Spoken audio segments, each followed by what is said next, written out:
Hello students, आप सबका स्वागत है मेरे यूट्यूब चैनल पर जिसका नाम है यूवी लर्न। और आज हम क्लास 7 साइंस का चैप्टर नंबर 1 जो हमने पढ़ा था पादपों में पोषण, इसके क्वेश्चन आंसर्स करेंगे। लेकिन क्वेश्चन आंसर्स करने से पहले आपको अगर ये चैप्टर अच्छे से समझ में आ जाए तो क्वेश्चन आंसर्स आसानी से आप कर सकते हो, वो आपको समझ में आ जाएंगे, उनको आपको याद नहीं करना पड़ेगा। तो अगर आपने वो वीडियो नहीं देखी जिसमें मैंने आपको ये चैप्टर समझाया था तो यहाँ कॉर्नर में आई बटन है, इस पर आप क्लिक करके उस वीडियो को देख सकते हैं। तो चलिए शुरू करते हैं अभी हम क्वेश्चन आंसर्स। यहाँ फर्स्ट क्वेश्चन है, जीवों को खाद्य की आवश्यकता क्यों होती है? तो जितने भी जीव जंतु हैं वो खाना क्यों खाते हैं? तो इसका आंसर बहुत सिंपल सा बनेगा, जीवों को अपनी वृद्धि एवं शरीर के रख रखाव के लिए तथा आवश्यक ऊर्जा प्राप्ति के लिए खाद्य की आवश्यकता होती है। तो अपनी वृद्धि के लिए, बढ़ने के लिए, शरीर के रख रखाव के लिए, ताकि कोई बीमारी न लगे, कुछ चोट लग जाए तो वो ठीक हो जाए, और आवश्यक ऊर्जा प्राप्ति के लिए, काम करने के लिए जितनी भी एनर्जी चाहिए, ऊर्जा चाहिए, उसके लिए हमें खाद्य की, भोजन की आवश्यकता होती है। सेकंड क्वेश्चन है, परजीवी एवं मृत जीवी में अंतर स्पष्ट कीजिए। तो इसका आंसर किस तरह से आप लिखेंगे, इसके लिए आप टेबल बनाएंगे इस तरह से।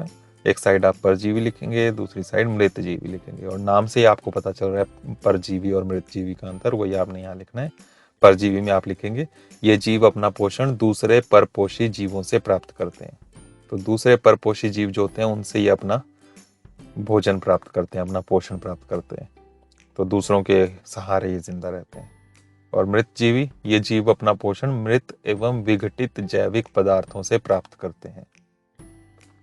तो ये मरे हुए जो विघटित जैविक पदार्थ होते हैं उनसे प्राप्त, सड़े गले पदार्थों के ऊपर जिंदा रहते हैं, तो उन्हें हम मृत जीवी कहते हैं।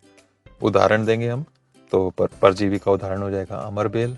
अमर बेल एक ऐसी बेल होती है जो अपना भोजन खुद नहीं बनाती, जिस पेड़ के ऊपर ये लिपटी होती है उसको ही, उसी से अपना पोषण लेती है। और दूसरी साइड हम मृत जीवी का उदाहरण लेंगे, कवक, मशरूम। मशरूम जो है ये सड़ी गली जैविक पदार्थों के ऊपर ये उगता है, पैदा होता है, तो वहीं से ये अपना पोषण लेता है। तो इस तरह से आप ये अंतर लिखेंगे। थर्ड क्वेश्चन है, आप पत्ती में मंड या स्टार्च कहते हैं इंग्लिश में, इसकी उपस्थिति का परीक्षण कैसे करेंगे? हमने बात की थी कि पौधे प्रकाश संश्लेषण से अपना भोजन बनाते हैं, और भोजन जो अपना स्टोर करते हैं, इकट्ठा करके रखते हैं, वो स्टार्च के रूप में रखते हैं, मंड कहते हैं हिंदी में। तो उसका पता कैसे लगाएंगे हम कि मंड बना है? तो उसके लिए हम यहाँ पर एक टेस्ट करेंगे। क्या करेंगे हम पत्ती पर आयोडीन विलयन की कुछ बूंदें डालेंगे। आयोडीन एक लिक्विड पानी में घोलकर हम बनाते हैं, वो रेडिश ब्राउन कलर का होता है। उसकी कुछ बूंदें हम पत्ती के ऊपर डालेंगे, और उससे इसका रंग जो है वो नीला काला हो जाएगा, डार्क सा हो जाएगा काफी। और ये नीला काला रंग क्यों हुआ? क्योंकि स्टार्च के साथ रिएक्शन करता है, प्रतिक्रिया करता है, अभिक्रिया करता है। तो नीला काला रंग जो है ये पत्ती में स्टार्च की उपस्थिति को दर्शाता है। तो इस तरह से आप इसका आंसर लिखोगे। फोर्थ क्वेश्चन है, हरे पादपों में खाद्य संश्लेषण प्रक्रम का संक्षिप्त विवरण दीजिए।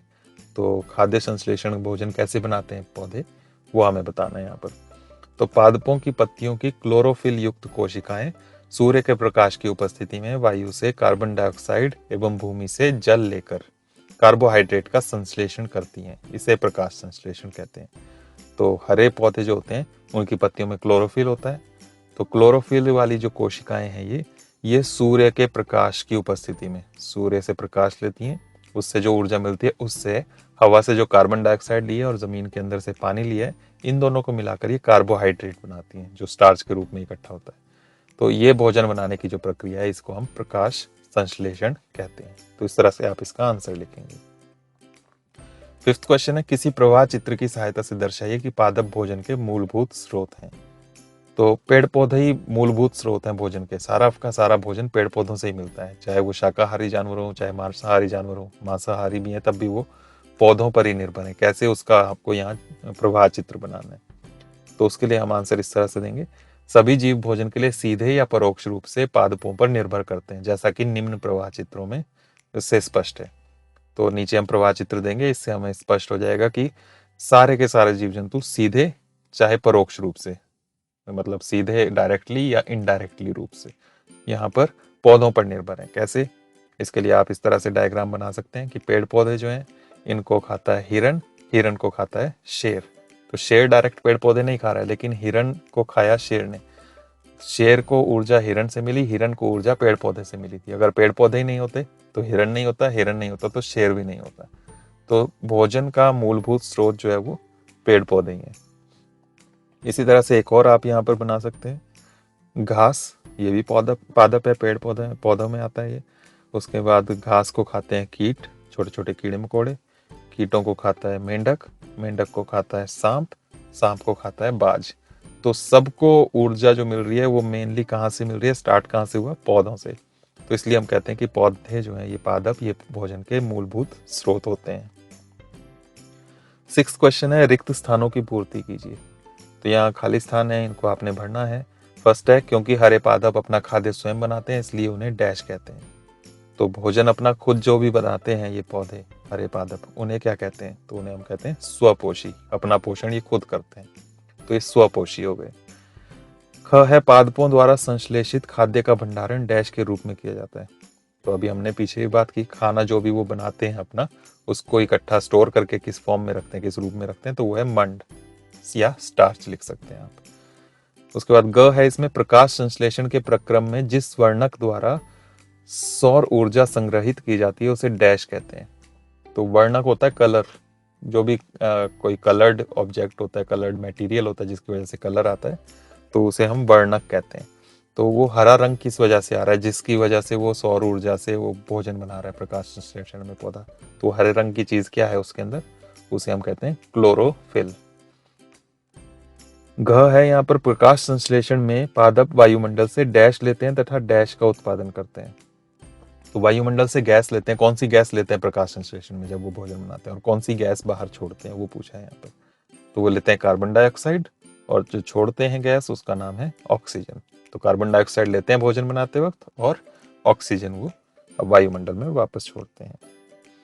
उसके बाद क्वेश्चन नंबर 7 है, निम्न कथनों से संबंध पारिभाषिक शब्द बनाइए। तो यहाँ पर बताना ये क्या चीज है। पीत दुर्बल तने वाला परजीवी पादप, एक ऐसा पादप है, पौधा है जिसका पीला दुर्बल यानी कि पतला कमजोर सा तना है, और परजीवी है, वो दूसरों के ऊपर जिंदा रहता है। तो इसका आंसर बनेगा अमरबेल। अमरबेल हमने बात की है पिछले वीडियो में भी कि ये एक पतला सा तने वाली एक बेल टाइप होती है जो पेड़ों के ऊपर लिपटी रहती है और उन पेड़ों से अपना पोषण लेती है, तो इसलिए परजीवी है। तो अमरबेल इसका आंसर हो जाएगा। ख है, एक पादप जिसमें स्वपोषण एवं विषम पोषण दोनों प्रणाली पाई जाती है। एक ऐसा पौधा बताना है जो उसमें स्वपोषण भी होता है, मतलब वो अपना भोजन खुद भी बनाता है उसकी हरी पत्तियों से, प्रकाश संश्लेषण से, और विषम पोषण भी होता है, किसी दूसरी चीज को भी वो खाता है। तो इसका उदाहरण हो जाएगा घटपर्णी या पिचर पादप।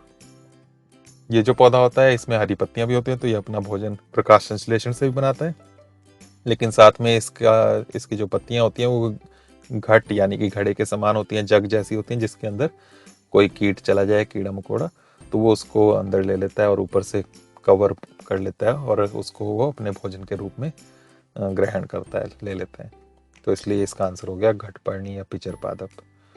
नेक्स्ट है, वे रंध्र जिनके द्वारा पत्तियों में गैसों का आदान प्रदान या विनिमय होता है। तो गैसें पौधों के पत्तियों में से निकलती हैं, वो लेते हैं, तो वो कैसे होता है, वो छोटे छोटे छेद जो हैं, रंध्र जो है, उनको क्या कहते हैं, तो उनको रंध्र ही कहते हैं हिंदी में, लेकिन एक्चुअल में इंग्लिश में उसका नाम है स्टोमेटा। तो आपने रंध्र भी लिख देना है और साथ में स्टोमेटा लिखना है। नेक्स्ट क्वेश्चन है, सही उत्तर पर टिक का चिन्ह लगाइए। तो टिक करना है जो भी सही उत्तर है, यहाँ पर 4 ऑप्शन होंगे, उनमें से एक का आपका सही आंसर होगा, तो उस पर आपने टिक करना है।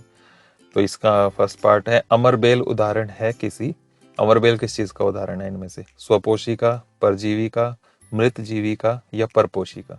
तो अभी पीछे भी ये क्वेश्चन आया था, अमरबेल जो है ये एक परजीवी है, तो इसलिए इसका आंसर लिखेंगे आप सेकंड, परजीवी का।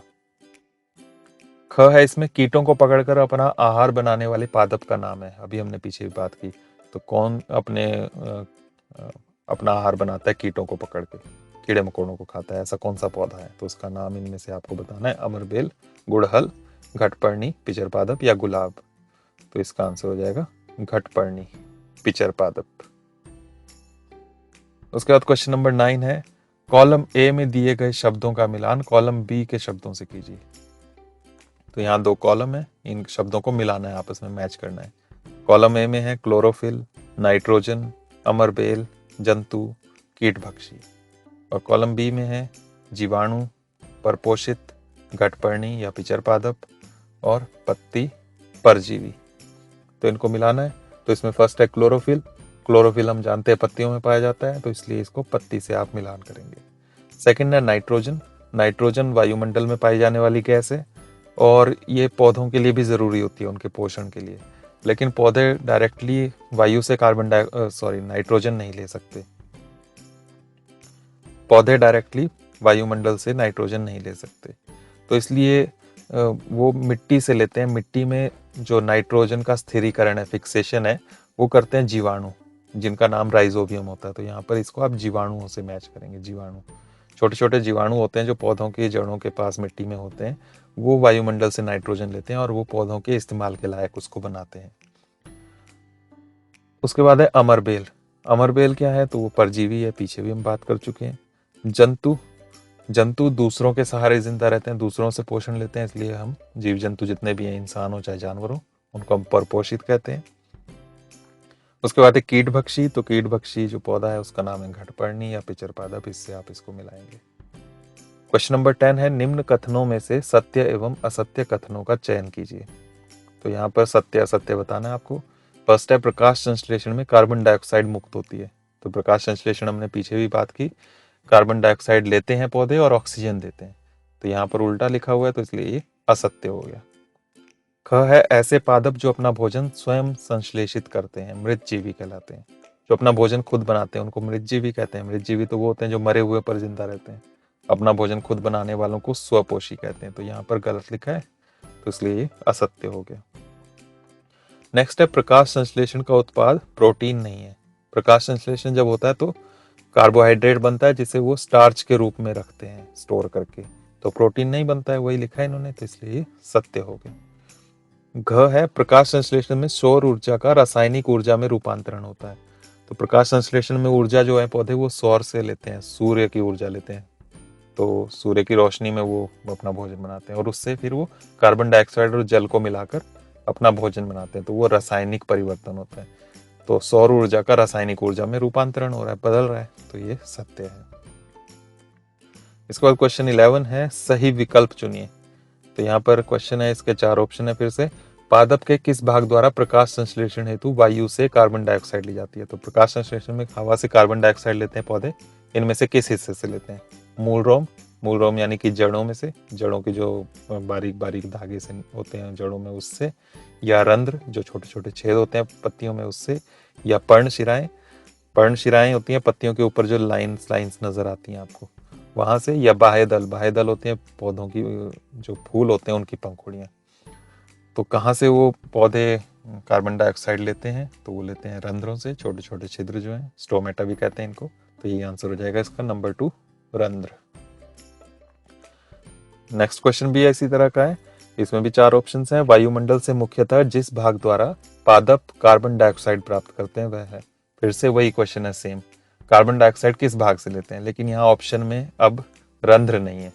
यहाँ है जड़, तना, पुष्प या पत्तियां। तो वो रंध्र होते कहाँ हैं? वो पत्तियों में ही होते हैं। तो अगर रंध्र है तो आप रंध्र लिखोगे आंसर इसका, लेकिन रंध्र ना हो तो पत्तियां आप लिख सकते हो। तो यहाँ पर आंसर हो गया पत्तियां। तो इस तरह से ये चैप्टर यहाँ कंप्लीट होता है, इसके क्वेश्चन आंसर्स। अगर आपको वीडियो ये अच्छी लगी हो तो इसको लाइक और शेयर करें और साथ ही मेरे चैनल को सब्सक्राइब करें। Thank you. नेक्स्ट वीडियो में हम नेक्स्ट चैप्टर की बात करेंगे।